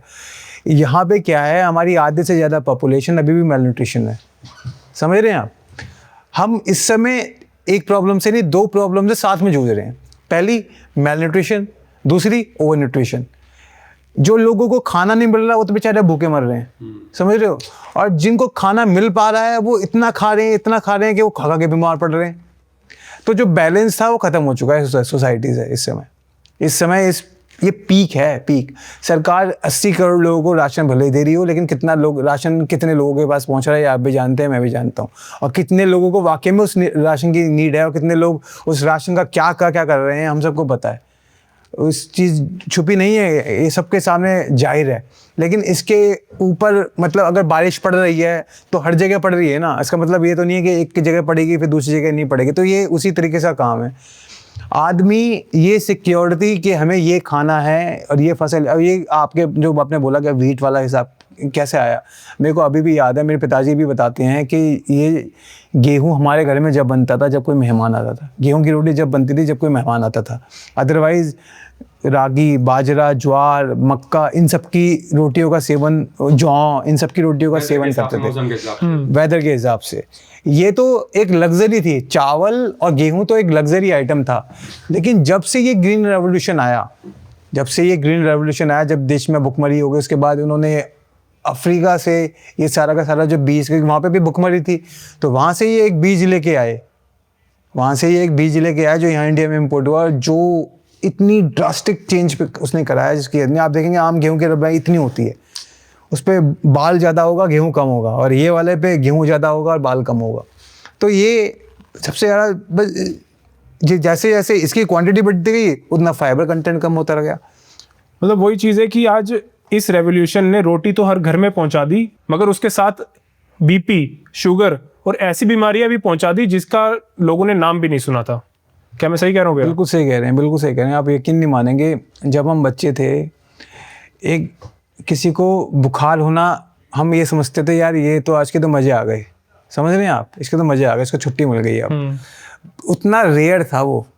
मैंने अपने उसके अंदर आस पड़ोस के अंदर परिवार के अंदर बहुत कम लोग देखे बीमार होते हुए। मैं आपको लिटरली बता रहा हूँ, झूठ नहीं बोलता, नो शुगर कोटेड। मैंने अपने परिवार के अंदर या जहाँ पे मैं पढ़ता था या मैं रहता था, मैंने बहुत कम लोग वहाँ पे बीमार होते हुए देखे हैं। मैं बोलना भी नहीं चाहता, चलो मैं बोलना नहीं चाहता, लेकिन वाकई में उस समय आपके पास इतनी ज़्यादा मिलावट नहीं थी जितनी इस समय मिलावट है। आपकी पूरी थाली के अंदर मिलावट है। ऐसा कोई भी एलिमेंट नहीं है थाली के अंदर जिसके अंदर मिलावट नहीं हो। उसके लिए मेरे पिताजी एक बड़ी, मेरे को शुरुआत में वो बात अच्छी नहीं लगती थी, लेकिन मेरे पिताजी से जब मुझे बाद में मैंने उसके वाकई में एविडेंस पढ़ी और मैंने रिसर्चेस पढ़ी, जब मुझे समझ में आया कि मेरे पिताजी ऐसा क्यों, और उन्होंने कोई रिसर्चेस नहीं पढ़ी है, मैं आपको बता दूं, मेरे पिताजी ने कोई रिसर्च, उनको बस ज्ञान हुआ है अपने आप एक्सपीरियंस से कि ये चीज़ ऐसी है, ये चीज़ ऐसी है। वो जब सब मंडी जाते हैं, मैं उनके साथ जाता हूँ, तो हमेशा वो जो अजीब शक्ल की सब्जियाँ होती है ना, वो उस पर ज़्यादा प्रेफर करते हैं। जो एकदम एस्थेटिकली क्लीन होती है ना, परफेक्ट होती है, उसको वो छोड़ देते हैं। उनको वो अपील नहीं करती, उनको अपील करती है वो जो अनइवन शेप के अंदर है। अगर वो खीरा भी लेंगे तो ऐसा टेढ़ा मेढ़ा लेंगे, लौकी भी लेंगे तो ऐसी टेढ़ी मेढ़ी लेंगे, कोई और भी ऐसे साग सब्जियाँ लेंगे तो वो टेढ़ी मेढ़ी लेंगे। तो एक दिन मैंने पिताजी से पूछा, मैंने कहा ऐसा क्यों करते हो, कुछ अच्छी साफ शुद्ध सब्जियाँ लेने में क्या दिक्कत की बात है? पापा कह रहे हैं इनको खा के देख, तुम्हें अपने आप डिफरेंस पता लगेगा। फिर मैंने यही बात करके, उस समय चैट जीपीटी नहीं था, मैंने गूगल के अंदर करके देखने की कोशिश करी, मैंने कहा इसके पीछे क्या रिसर्च है। तो वाकई में पता लगा है जो अनइवन शेप की सब्जियां होती हैं ना, वो लेस इम्पैक्टेड होती हैं पेस्टिसाइड से एज कम्पेयर टू जो एस्थेटिकली क्लीन सब्जियां होती हैं।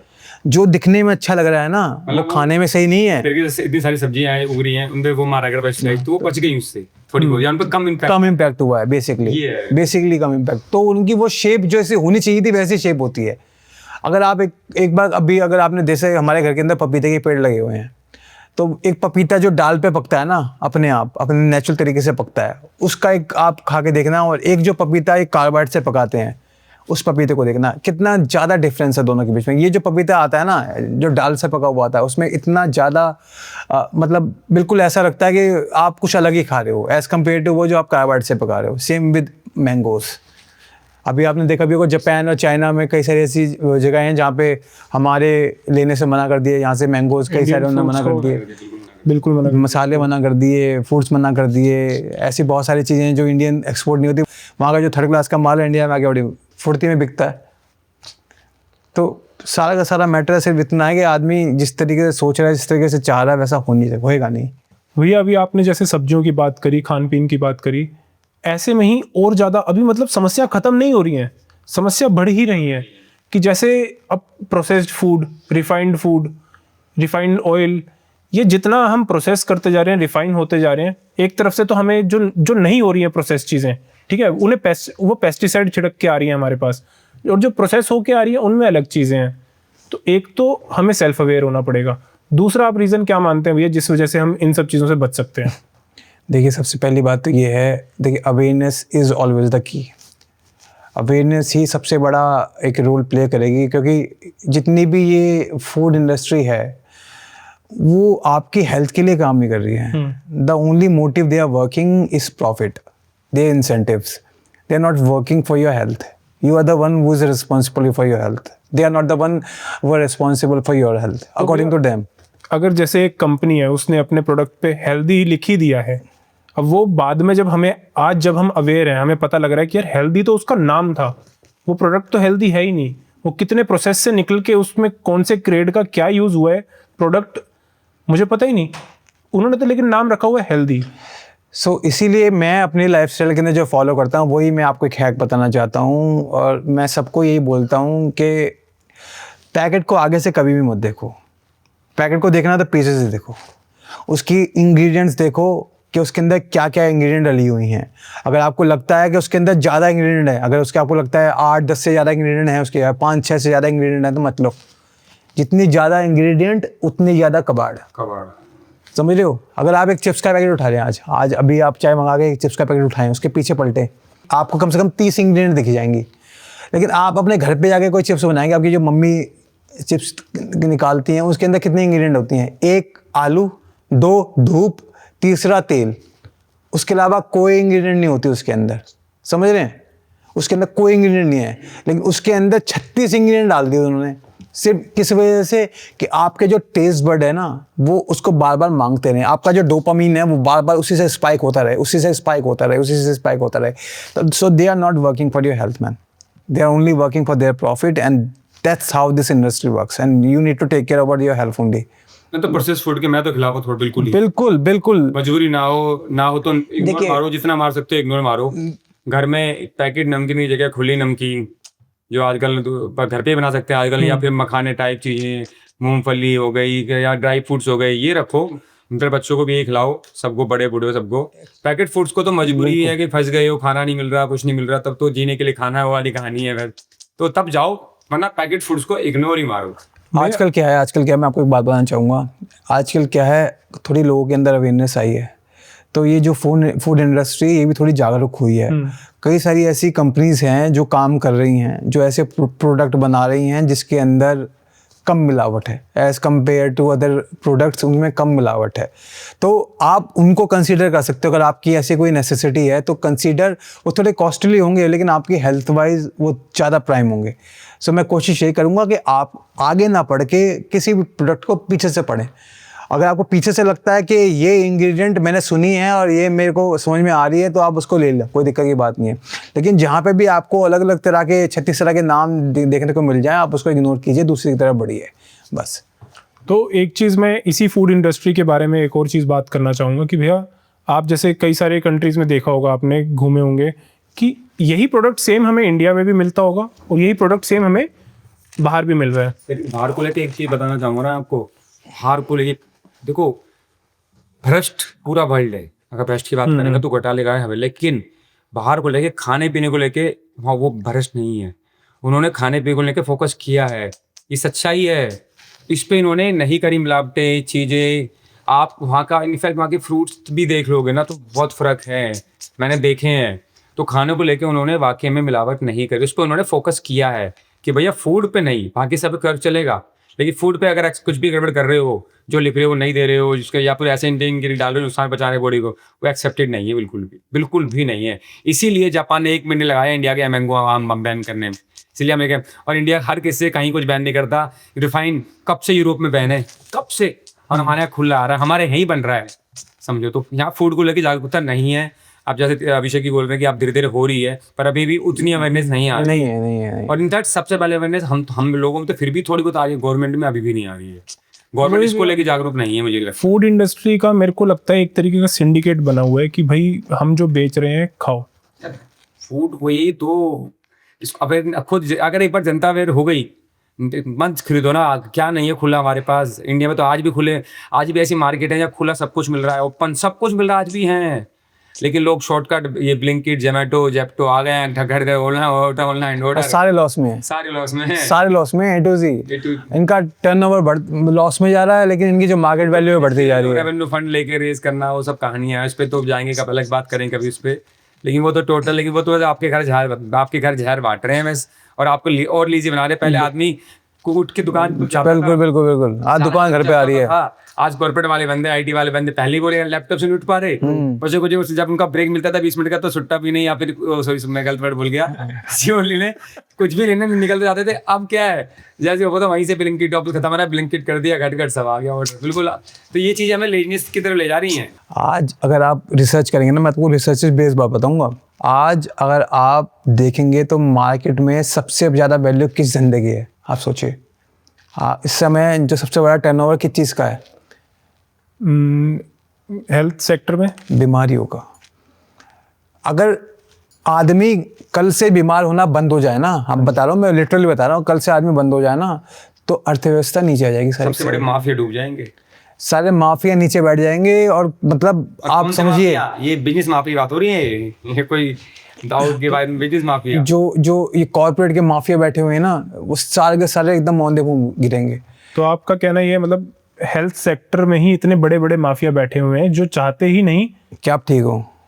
एग्जैक्टली, बिल्कुल बात है। वो चाहेंगे आपने सुना होगा एंटीवायरस कंप्यूटर में डलता है। हाँ जी। उसके वायरस कौन बनाता है, सबको पता है, बताओ। वही कंपनियां।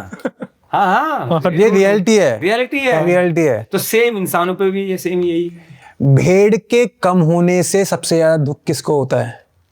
भेड़िए को। और भेड़ के बढ़ने से ज्यादा कुछ क्या होते हैं?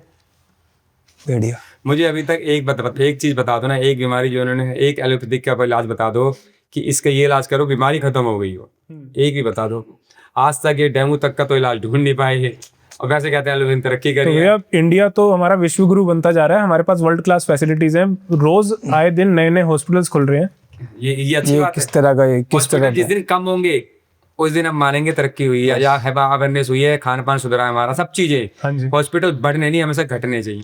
मैं बढ़ने के खिलाफ, कभी बढ़ाने के खिलाफ हूँ, मैं घटने के खिलाफ होने। वैसे तो ये बहुत अच्छी बात बोली है, मैंने पॉइंट ही इसलिए मारा था क्योंकि एक कंट्री की एक हेल्थ एनवायरनमेंट अगर अच्छा है, वहाँ पे लोग कम बीमार हो रहे हैं, कम हॉस्पिटल्स खुल रहे हैं, तो ये ज़्यादा बड़ी बात है, रेदर देन कि वहाँ पे वर्ल्ड क्लास फैसिलिटीज़ बन रही हैं या ऐसे बड़े बड़े हॉस्पिटल बन रहे हैं जहाँ पे हर चीज़ का इलाज है। क्योंकि इलाज फाइनल नहीं हो रहा है, हम उस रूट कोज को नहीं खत्म कर पा रहे हैं। अगर उस खेत में जहाँ पे वो फसल बन रही है, उस पेस्टिसाइड से उस खेत के आसपास के लोगों को कैंसर हो रहा है, उस कैंसर का इलाज कराने ठीक वो बड़े बड़े हॉस्पिटल्स में जा रहे हैं, लेकिन हम रूट कोज पे फिर भी काम नहीं कर पा रहे हैं। और एक्चुअली समझो ना बात, कोई भी इस पे काम नहीं कर रहा है कि हमें हॉस्पिटल बढ़ाने नहीं घटाने हैं, करना नहीं चाहते ना, बेड कम करने हैं। बेड आप आजकल कैसे ऐड लगे होते हैं, 1000 बेड का हॉस्पिटल, 2000 बेड का हॉस्पिटल, डॉक्टर की फोटो लग रही है, इस डॉक्टर ने 500 सर्जरी कर दी, क्योंकि अच्छी बात है, ये लिखा होता है कि इसने 500 सर्जरी होने से बचा ली, वो डॉक्टर है।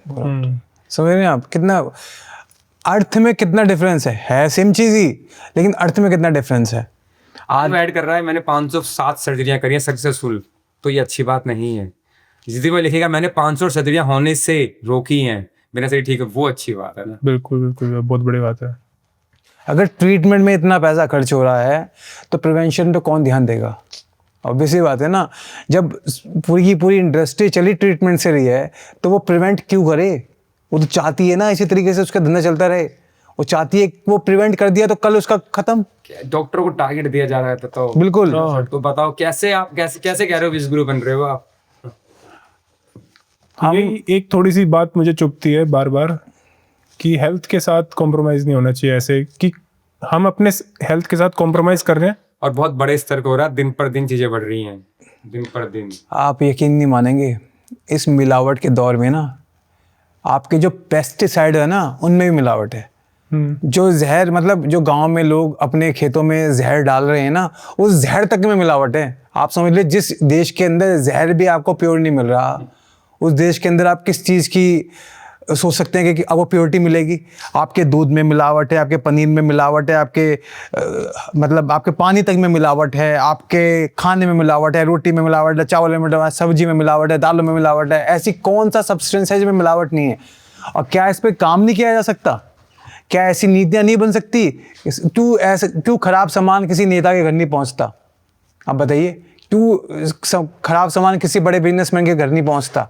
इस सारा जो गंदा सामान बाहर का देश में नहीं चलता, वो सारा इंडिया में एक्सपोर्ट हो जाता है। वो क्यों होता है ऐसा? क्योंकि हम क्या है, हम एक सस्ती मार्केट है, वहाँ से आया है तो अच्छा ही होगा सोच के खा लेगा आदमी, कोई दिक्कत की बात ही नहीं उस इंसान को। लेकिन मैं आपको एक फैक्ट बता रहा हूँ मेरे भाई अमन, जब तक इंसान अपने आप में ये अवेयरनेस नहीं लगेगा, अपने आप सवाल उठाना नहीं चालू करेगा कि ये जो सामान मुझे क्यों मिल रहा है, आपको लगता है नहीं सरकार नीतियाँ नहीं बना सकती? बिल्कुल। कि उनका जो ये FSSAI का जो पूरा का पूरा डिपार्टमेंट है, क्या वो जब क्रांति हुई है, चीजें चेंजेस हुई हैं, बिल्कुल हुई हैं, हमेशा हुई हैं। मैं कह रहा हूँ इस समय आप बात की क्रांति छोड़िए, आपको जो क्रांति करनी है कभी करते रहिए। मुझे ये इस फूड इंडस्ट्री पे क्रांति चाहिए। मुझे एक ऐसी रेगुलेशन बॉडी चाहिए जो ये देखती रहे हार्ड, मतलब बिल्कुल देखती रहे हार्डकोर आंखों से कि यहाँ कोई भी गड़बड़ ना हो, वरना मैं आपको बता रहा हूँ आने वाली सदी और खराब होने वाली है, बहुत खराब होने वाली है। पैसा जोड़ रहे हैं आज की डेट में हमारे हिंदुस्तान, सबसे पैसा जोड़, किसके लिए जोड़ के जाओगे जब कुछ बचेगा ही नहीं? अब लोड़े लंगड़े पैदा होंगे, बीमार होंगे, क्या होंगे? इस पे कुछ कहा चाहिए। मैं इसके साथ हूँ इस कि फूड इंडस्ट्री तो इतनी बिल्कुल क्लियरेंस होनी चाहिए, शीशा होना चाहिए। बिल्कुल बिल्कुल बिल्कुल।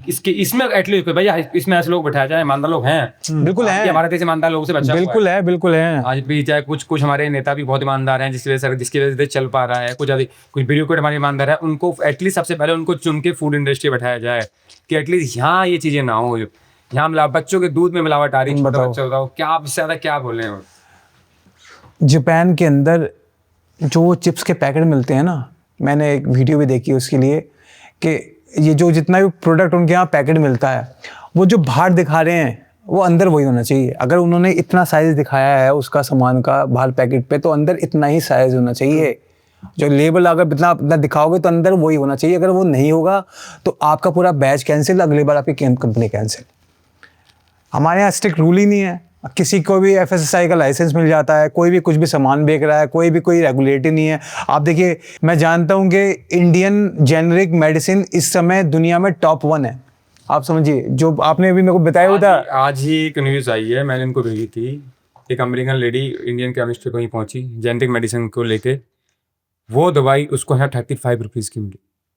कितने की? 35 रुपीज़। उसने आज ट्वीट डाला है बाकायदा कि अमेरिका में ये दवाई मुझे 85,000 की पड़ती है। आप सोचिए 35 रुपीज़। उसने रिटर्न लिखा है कि इसका मतलब हमारा देश में लूट रहा है, यानी अमेरिका अपनी जनता को लूट रहा है। तो उसने वो कब, जब उससे पहले अवेयर नहीं थी वो, जब उसने इंडिया में आई देखी वो ये क्या है।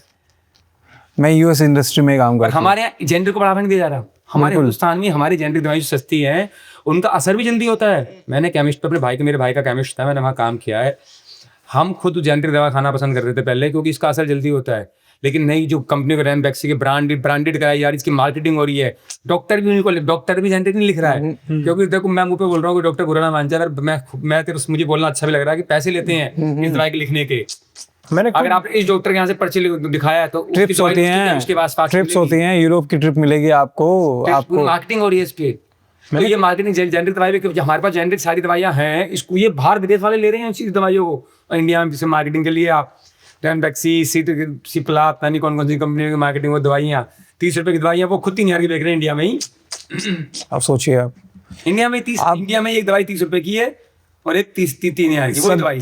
सबसे बेसिक एग्जांपल आप पैरासीटामोल का उठाइए वाला, आपको पैरासीटामोल का जेनरिक का पत्ता मात्र 7 से 10 रुपए का मिल जाएगा, और इसी के अंदर अगर आप दूसरी कंपनी में जाएंगे तो 25-30 रुपए चले जाएंगे आप, ज़्यादा मतलब नहीं, इतने तक में आपको एक कंपनी का मिल जाएगा, उसके ऊपर जाना चाहेंगे उसके ऊपर भी मिल जाएंगे आपको, लेकिन आपको इतने के अंदर आपको मिल जाएगा। तो ये सिर्फ जो इंडस्ट्री काम कर रही है वो इसी वजह से काम कर रही है कि आदमी वहीं पे आए जहाँ वो चाहते हैं बेसिकली, बस। आप एक बात सुनिए, अमेरिका के अंदर ओपियोइड का क्राइसिस हुआ। मैंने एक डॉक्यूमेंट्री देखी थी, the biggest crime of the century. आपको मैं दोबारा रिकमेंड करूँगा, एक डॉक्यूमेंट्री बनी हुई है, उसको देखिए, the biggest crime of the century. उसके अंदर जब ये ओपियोइड का क्राइसिस हुआ यूएस के अंदर, नशे की दवा है बेसिकली, तो वो कितनी लेवल पे वहाँ बिकने लगी कि आप यकीन नहीं मानेंगे, जो वो फार्मास्यूटिकल कंपनी थी जो वो दवाई बना रही थी, उस दवाई कंपनी को बिलियंस ऑफ डॉलर्स का मुआवजा देना पड़ा लोगों को, क्योंकि सरकार जागरूक थी। सरकार ने उनको सेनेट में बिठाया, उसके कंपनी को, मालिक को, उसको बोला कि तुमने ऐसा क्यों किया, उसको ग्रिल किया, उससे बड़े हार्ड हिटिंग क्वेश्चंस किए, और end of the moment with the permission of court जितनी भी लायबल पार्टी थी उनको बिलियंस ऑफ डॉलर्स का मुआवजा मिला। इनके कोई लोग मरे थे इस ओपियोइड क्राइसिस की वजह से। क्या भारत के अंदर ऐसा पॉसिबल है? अगर आज कोई मेडिसिन खाने से किसी को साइड इफेक्ट हो जाए और वो मर जाए, कोई पॉसिबल है गवर्नमेंट उसके खिलाफ कोई कार्रवाई कर सकती है? आपने अभी देखा नहीं, कितने सारे बच्चे वो गंदी डाइमिथाइलिन कोई ऐसे करके कोई सिरप पीने से बच्चे मर गए, शब्द हो गया। बताइए, 25 बच्चे मर गए। और कार्रवाई, हमारा लोग इतना कमजोर है कि कार्रवाई हो भी गई तो वो कोर्ट से बेल लेके आएगा 10 दिन के अंदर। बस हमारे यहाँ क्यों नहीं डर रहे लोग पता है कोर्ट जाना है, 10 दिन की जेल है, फिर बेल पे बाहर रहना है। स्ट्रिक्टनेस है ही नहीं। ऐसी इन हेल्थ और वेल्थ को लेकर तो इतनी स्ट्रिक्ट होनी चाहिए कि सुनवाई नहीं होनी चाहिए, एक ही दिन में फैसला होना चाहिए, 24 आवर्स फास्ट ट्रैक पे, और उसकी कोई सुप्रीम कोर्ट नहीं, कोई माफी होनी नहीं चाहिए उस पर। कैसे नहीं होगा डर? देखो कैसे आएगा दोबारा सारा। आज उत्तर प्रदेश में, छोटे स्टेट में, आज माफिया गिरदी जो इतने सालों में हमारे पिताजी ने खत्म नहीं देख पाई, उन्होंने देख के आज क्यों खत्म हो गई? क्योंकि सीधे ऑर्डर, वो तो बोल रहा है किसी मार दो, कह रहा कोर्ट लेके मत जाओ। डर क्यों आ गया? बड़े बड़े माफिया क्यों घुस गए बिल के अंदर? बेशक छोटे पैदा हो रहे हैं वो तो होते रहेंगे, लेकिन बड़े तो घुस गए, डर तो बना। आज 80% तो, मैं 100% तो कभी नहीं कहता खत्म हुई है, लेकिन 80% तो माफिया गिरदी खत्म हुई, बिल्कुल हुई है। और हर बिजनेसमैन मान रहा है आज की डेट में सुरक्षित आदमी। अब क्यों हुई? उसने एक्शन लेना शुरू करा, इतनी स्ट्रेन लाई उसने। कैसे स्ट्रेन लाती? सीधा मार दो, और स्पेशली रेप केस में तो कह रहा लेके नहीं जाना, सीधा मार दो। तो ऐसी सजाएं, ऐसी चीजें होंगी तो सब डरेंगे। कैसे नहीं डरेंगे? मुझे पता है, अगर फूड वाले में भी सजा मौत है सीधा, कि तेरी वजह से अगर 100 लोग मरे तो तुझे भी फांसी पे चढ़ना पड़ेगा, सिंपल सी बात है। पर नहीं जी, मैंने वो तो उसने डाल दिया अपने एम्प्लॉय पे, कोर्ट में केस चले हैं, वो बाहर घूम रहा है, नई कंपनी खोल ली उसने अलग नाम से लाइसेंस ले लिया। मैंने इतना तक देखा है कि लाइसेंस को रद्द कर दिया गया, फिर उसने और वो बिल्कुल उससे 60 घाट से रद्द हुआ कि पकड़ा गया, कि दिखा दिया पब्लिक को, लाइसेंस रद्द कर दिया, उधर से दूसरी कंपनी खोल के लाइसेंस लिया, चलो ये चीज चालू है। आप इस बात को समझने की कोशिश कीजिए कि जब दुनिया का सबसे स्ट्रॉन्गेस्ट मुल्क, आप समझ रहे हैं दुनिया का सबसे स्ट्रॉन्ग देश कौन सा है? यूएस। उसने इतनी, उसके अंदर भी उसको रेगुलेटेड बॉडीज को बदलना पड़ा, उसके अंदर भी इतना बड़ा करप्शन हुआ, समझ रहे हैं? तो क्या हम जैसा एक देश जो अभी विकासशील होने के राह पर है, चलो हमारे प्रधानमंत्री में 2048 का कोई सपना दिखाते हैं, ठीक है, अच्छी बात है, लेकिन अभी हम उस राह पर हैं, तो आपको लगता है इस व्यवस्था के साथ हम उस राह पे पहुंच जाएंगे? मुझे तो नहीं लगता। आपको ऐसे ड्रास्टिक चेंज अभी से करने पड़ेंगे ताकि आपकी जो लायबिलिटी वहाँ तक की बने। आप अलग अलग तरह के चीज़ों पे आप अभी एक्सपेरिमेंट करें। सबसे बड़ा एक्सपेरिमेंट आपको फूड इंडस्ट्री पे करना है, क्योंकि फूड पे अगर एक्सटेंट हो गए तो हेल्थ तो अपने आप ठीक हो जानी है। आपके कितने खर्चे बचेंगे? हॉस्पिटल बने रह जाएंगे। जब आप बीमारी नहीं होगे तो क्यों जाओगे आप? वही फूड बना के आपको बीमार करा ज्यादा खिला के पहले। बिल्कुल भैया, वही चीज में सब चैन है। खिलाने की वजह से आपने बताया डोपामिन, बिल्कुल। कोई चीज़ खिलाएंगे बस वही खिलाएंगे, फिर खिला के आपको धीरे धीरे स्लो पॉइजन है वो, फिर उसी उन्हीं की कंपनियों में फिर आप हॉस्पिटल, वही उन्हीं कंपनियां चल रही हैं, वहीं आप हॉस्पिटल पहुंचोगे। बिल्कुल बिल्कुल। और हॉस्पिटल्स में भी क्या है कि हमारे यहाँ ना थोड़ा भगवान वाली जो मानसिकता है वो ज़्यादा है, लोगों में भगवान बहुत ढूंढते हैं। डॉक्टर भी भगवान हैं, और वो जो प्रवचन दे रहे हैं वो भी भगवान हैं, और जो वो कथावाचक हैं वो भी भगवान हैं, और सब भगवान हैं। लेकिन आप एक बात को समझने की कोशिश कीजिए कि हर आदमी अपने आप में एक यूनिक है, हर आदमी की अपनी आइडेंटिटी है। आप हर इंसान को अगर भगवान वाली श्रेणी में लाएंगे तो वो अच्छी बात नहीं है, मेरे हिसाब से तो अच्छी बात नहीं है। यहाँ पे मुझे एक बात याद आती है, मैं एक किताब पढ़ रहा था, उस किताब का नाम था द पैंडा थंब। तो उसके राइटर हैं स्टीवन जे गोल्ड। वो एक बहुत बड़े बायोलॉजिस्ट हुए हैं, मतलब बायोलॉजिस्ट, उन्होंने ह्यूमन हिस्ट्री के बारे में बहुत विस्तार से बताया लोगों को। ये दौर था जब आइंस्टाइन का समय था, समझ रहे हैं, उस समय बहुत बड़े बायोलॉजिस्ट थे वो। उनकी ये किताब है द पैंडा थंब। तो वो एक बात कहते हैं इस किताब के अंदर, जो मैंने अपने घर पे अपने ऊपर लगा रखी है दीवार पे, जो मेरे को जीवन में हमेशा मोटिवेट करती है, और मैं ये समझता हूँ कि मेरे को कभी भी राह नहीं भटकने देती। मैं अगर मेरे अंदर हल्का सा भी मैं आता है ना, तो वो मेरे को आईना दिखा देती है बात कि कुछ भी नहीं है आदमी। जब आपने आइंस्टाइन का नाम तो सुना ही होगा, आइंस्टाइन का नाम तो सबने सुना होगा।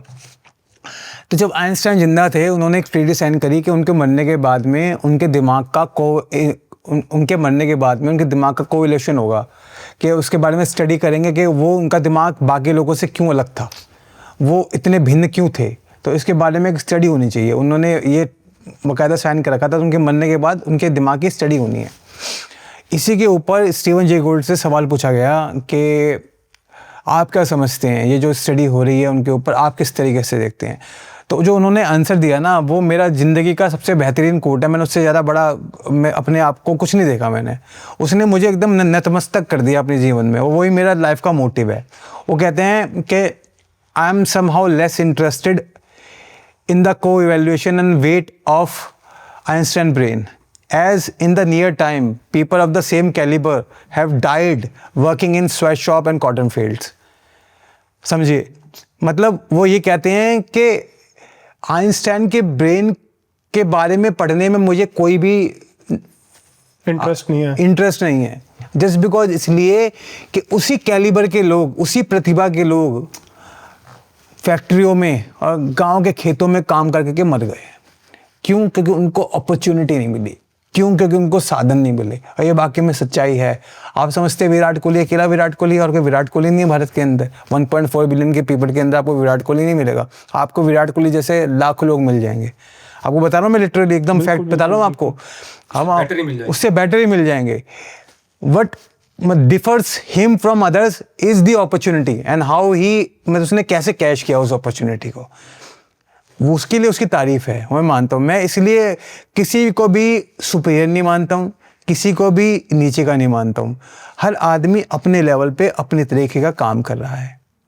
सो जो फर्स्ट चीज़ है इंसान के जीवन में वो है हम्बलनेस। पहले आप उसको समझिए कि आप हमेशा सही नहीं हो सकते। आप पढ़िए, समझिए, जानिए, चीज़ों को देखिए, तब आपके अंदर उस चीज़ की अवेयरनेस आएगी कि ये सिर्फ यही सच नहीं है, इसके अंदर बहुत सारी ऐसी लेयर्स हैं जो आपको खोलनी है। जब आपको पता लगेगा तो वो इंसान मेरे लिए हमेशा से एक इंस्पिरेशन है। और इंसान की किताब में अगर कोई पढ़ना चाहता है, तो उनके कुछ नहीं है, उनके थीसिस हैं। उन्होंने पीएचडी करी है, तो उन्होंने कुछ थीसिस के एसेस अपने उसके अंदर किताब में डाले हैं, जो बताते हैं कि कैसे ह्यूमन ने इवॉल्व किया। वो साइंटिस्ट किस पे उन्होंने पीएचडी करी है? उन्होंने करी है इंसान की एवोल्यूशन पे, कि इंसान पहले कैसा था और फिर अब कैसा हो गया। पूरे एवोल्यूशन के अंदर उनके बॉडी स्ट्रक्चर कैसे चेंज हुआ। आप यकीन नहीं मानेंगे, आपको मैं एक फैक्ट बताता हूँ अभी, शायद आपको इंटरेस्टिंग भी लगे। जैसे हमारी कन की अंगुली है, जैसे हमारी छोटी वाली पैर की अंगुली होती है, उसका जो पहले नाखून होता था ना, आज से 100 साल 200 साल पहले, वो थोड़ा बड़ा होता था, लेकिन उसका यूज़ धीरे धीरे कम होता गया। अब देखेंगे, अब वो नाखून जरा सा बचा है। आने वाले समय के अंदर ये स्टडी बता रही है, आने वाले 100-200 साल के अंदर वो नाखून गायब हो जाएगा। नाखून भी गायब हो जाएगा, हो सकता है वो उंगली भी गायब हो जाए, क्योंकि आदमी ने पहले नंगे पैर था। आदमी पहले नंगे पैर था, तो उसको पूरे पंजे की पकड़ की जरूरत होती थी। अब धीरे धीरे इवोल्यूशन में उसका वो नाखून गायब होता जा रहा है। अब अभी आने वाले 40-50 सालों के अंदर देखेंगे कितना नाखून की गिरावट आ जाएगी। तो इस तरह का एवोल्यूशन है पूरी पूरी बॉडी का। तो ये बॉडी डेली दिन प्रतिदिन चेंज हो रही है, आप समझिए इस बात। तो बस यही हमारा जीवन की प्रक्रिया है, आदमी को दिन प्रतिदिन अपने अंदर बदलाव करना पड़ेगा। Every day is a different day, ये मेरा प्रिंसिपल है। तो दोस्तों अभी तक जितनी हमने बात की उसका निष्कर्ष यही निकल के आया है कि ये जो बीमारियां, दिक्कत, चैलेंजेस, प्रॉब्लम्स ये तो आती जाती रहेंगी। सबसे पहले आपको अवेयर होना है, फिर अवेक होना है और अपने लिए कुछ खुद करना है। ऐसे ही और कुछ चीज़ों को लेके मैं भैया के साथ पूछना चाहता हूँ, अभिषेक भैया, कि इंटीग्रेटेड थेरेपी की बात हमने करी कि एलोपैथी, आयुर्वेद और ये सब को हम एक मिला के कुछ बनाएं, एक छत के नीचे लेके आए। एक छत के नीचे लेके आए। तो इसमें आप अभी क्या कर सकते हैं, क्योंकि अभी तक मैंने ऐसा कहीं देखा नहीं है, और गवर्नमेंट से आप क्या अपेक्षा रखते हैं कि गवर्नमेंट को भी ऐसा कुछ करना चाहिए? देखिए, मैं अपने रूट लेवल पे जितना कर सकता हूँ मैं उतनी कोशिश कर रहा हूँ। सुमित जैसे लोग अगर मुझसे कोई सुझाव पूछते हैं, अगर मुझे उस लायक मानते हैं कि शायद इसकी बात से उन पर कुछ असर हो सकता है, तो मैं कोशिश करता हूँ उनको निराश ना करूँ। पहली बात तो ये, क्योंकि जिस इंसान ने मेरा साथ दिया है उस कठिन समय में मेरा भी फ़र्ज़ बनता है उसके प्रति लॉयल रहना और उसके प्रति अपनी पूरी मतलब बताना कि हाँ ठीक है भाई, मैं भी उस चीज़ के लिए पूरा जागरूक हूँ। तो जब ये मुझसे कोई, अभी मैं एक रिसेंटली आपको एग्जांपल के साथ समझाना चाहूँगा। इस समय मोनू के फादर हैं, उनको रिसेंटली अभी HbA1c की थोड़ी प्रॉब्लम हुई। उनका HbA1c थोड़ा शूट हो गया, थोड़ा बढ़ गया, और सेम टाइम पे मेरे एक जानकार है उनका भी HbA1c थोड़ा बढ़ गया था। ये बस एक वो होता है, कोइंसिडेंस होता है और कुछ नहीं होता। तो सुमित ने मेरे को बोला, यार पिताजी के साथ ये हुआ है, क्या करना चाहिए इसके अंदर। मैंने कहा भाई थोड़ा समय दे, मैं स्टडी करके बताता हूँ। तो मैंने सेम, उन्होंने मुझसे पूछा अंकल ने कि अभिषेक ऐसे ऐसे तुमने बताओ मेरे को क्या करना चाहिए। मैंने कहा अंकल एक काम करो, फिर मैं थोड़ा स्टडी करके बताता हूँ।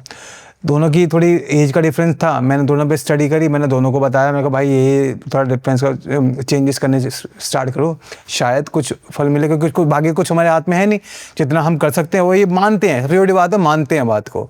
तो उन्होंने कहा कि ठीक है अभिषेक, मैं बिल्कुल ये बात करने की कोशिश करूँगा। करेक्ट 3 महीने बाद इन्होंने दोबारा अपना फादर का HbA1c करवाया, और करेक्ट 3 महीने बाद उन्होंने अपना HbA1c करवाया। इनके फादर की एज 65 ईयर्स, उनकी एज 45-46 ईयर्स। उनके लिए ज़्यादा कन्वीनियंट था उन चेंजेस को करना एज़ कम्पेयर टू इनके फादर के। उन्होंने नहीं करा, उन्होंने वो दवाइयों पे केंद्रित हो गए। उन्होंने कहा डॉक्टर ये ठीक कर देगा।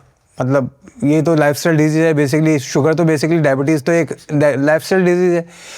लेकिन सुमित ने मेरी सुनी, और मतलब मेरी क्या एविडेंस की सुनी। तो उन्होंने अपने फादर के रूटीन में कुछ चीज़ें बदलवाई, कुछ चेंजेस करवाए। आपने फॉलो भी करी? और अंकल ने फॉलो करी पूरी की पूरी चीज़ अपनी। उनको आप यकीन नहीं मानेंगे, जो पहले 30 से लेकर 35% की गिरावट हुई अगले 3 महीने की रिपोर्ट के अंदर ही।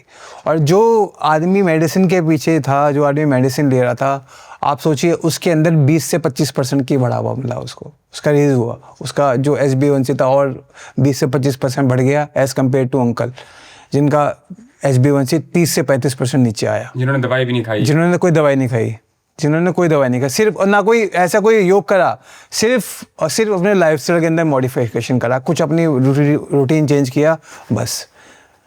आदमी के हाथ में कितना कुछ है, समय लगता है, मैं मानता हूँ समय लगता है, लेकिन आपका ही तो समय है, आप अपने लिए तो करें, किसी और के लिए तो कर नहीं रहे। तो इतना तो आपको करना पड़ेगा, आपको अपने आप को समय देना पड़ेगा।